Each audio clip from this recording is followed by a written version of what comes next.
కార్యక్రమాన్ని ముందుగా జ్యోతి ప్రజ్వలనంతో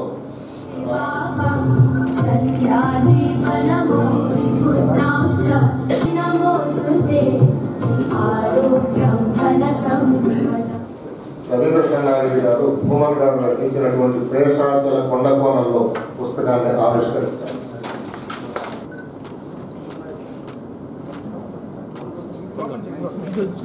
సార్ కొంచెం ఓపెన్ చేయలేదు.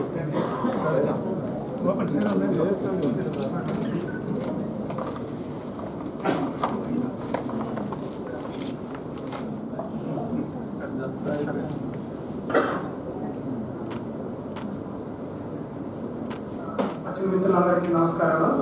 ఇది ఒక విధంగా ఎమోషనల్ రోజు అవుతుంది. ఎందుకంటే ఇది నాకు ఫస్ట్ పుస్తకావిష్కరణ నా చేతుల మీదుగా ఒక బుక్ ఆవిష్కరణ జరగడానికి అందులో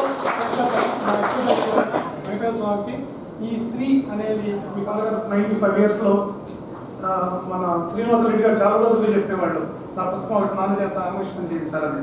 ఆయన నాన్న ఏజ్ చూసుకునేసి ఆయన చేత ఇంటి దగ్గర టచ్ చేయించి వచ్చేస్తా మనకి చేస్తామని అనుకున్నాం. కానీ ఈరోజు thanks to me whatever Seshachalam అంటే వెంకటేశ్వర స్వామి దయ వల్ల నాన్న కూడా ఇక్కడికే రాగలిగారు.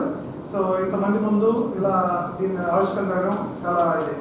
సమాజంలో ఉండేటువంటి వర్గ వైషమ్యాలు, కులమత ద్వేషాలు, ఆర్థిక వ్యత్యాసాలు ఏమీ లేని అడవిలో, ఏమీ లేని ప్రకృతిలో ఆ జంతుజాలం, పక్షులు, పువ్వులు, చెట్లు, ఆ పెంపకాలు ఇవన్నీ చూసినప్పుడల్లా ఆ ప్రకృతి నుంచి మనిషి నేర్చుకుంటే చాలా బాగున్నాయి అని అనుకుంటారు. మా శేషాచలం అడవుల్లో 200-300 సంవత్సరాల క్రితం చాలామంది జానపదులు ఉండేవాళ్ళు. 2-3 వేల సంవత్సరాల క్రితం అక్కడ ప్రాచీనులు గీచినటువంటి గీతలన్నీ మేము చూడగలిగాం. ఈ అడవులు తిరగడానికి నాకు గురువులు B V Ramana, Balu Mosaic Adventure Commune ద్వారా వాళ్ళ అడవుల్లో మమ్మల్ని తిరగడానికి కావాల్సినటువంటి ఏర్పాటు చేస్తారు. వచ్చిన తర్వాత మాయాబజార్లో ఒక సీన్ నాకు గుర్తుకొస్తుంది. గటోర్గజరి ఎంట్రన్స్ ఆయన వచ్చి రాగానే ఆయన రాజగురు ఇద్దరిని పిలిచి వాళ్ళ చదువును పరిశీలిస్తాడు. చదువును పరిశీలించినప్పుడు అపరకదబ్రలో ఒక మాట, పాండవులు అసమది అంటాడు. వాడు సరిగ్గా మాట్లాడు, అది కూడా మాటలే కదని చెప్పని గడోద్గజుడు ఒక మాల ఇస్తాడు. వేరుతాడు అట్లా సన్నారెడ్డి రవిరెడ్డి గారు నాకు వేరుతాడు ఇస్తాడు. ముఖ్యంగా నా జీవితంలో ఒకే ఒక కోరిక ఉంది. సన్నారెడ్డి రాజగోపాలరెడ్డి గారి చేత నా పుస్తకం ఆవిష్కరించబడాలి. చాలా సంతోషంగా ఉంది. ముఖ్యంగా రవి ఇంత ఓర్పుతో ఇంత సమయాన్ని నా కోసం కేటాయించి మీ అందరినీ పిలిపించి మిమ్మల్ని ఆదరించి వాళ్ళ నాన్నగారిని పిలుచుకొచ్చి నేను వద్దు అయినా ఇంటి దగ్గరే వేస్తాను అని చెప్పిన ఒప్పుకోక ఆయన తీసుకొచ్చి నా చిరకాల వాంఛ నెరవేర్చినందుకు మరీ భూమన్ గారికి ఆయన నేపథ్యం ఒక ఉద్యమ జీవితం నుంచి మొదలైంది. ఆయన నేపథ్యం ఇట్లాంటి భూమను కొంతకాలం తర్వాత, కొంత నిశ్శబ్దం తర్వాత ఆయన ఏమయ్యాడు భూమన్ అని నాలాంటి వాళ్ళని వెతుక్కునే క్రమంలో అడవిలో మళ్ళీ దొరికాడు. ఆయన ప్రదేశాన్ని సందర్శించినప్పుడు చూసే దృష్టికోణం ఒకటి ఉంటుంది. ఆ దృష్టికోణంలో భూమన్ ప్రత్యేకత ఏంటో మనకి ఈ పుస్తకాల్లో చెప్తే అర్థమవుతుంది.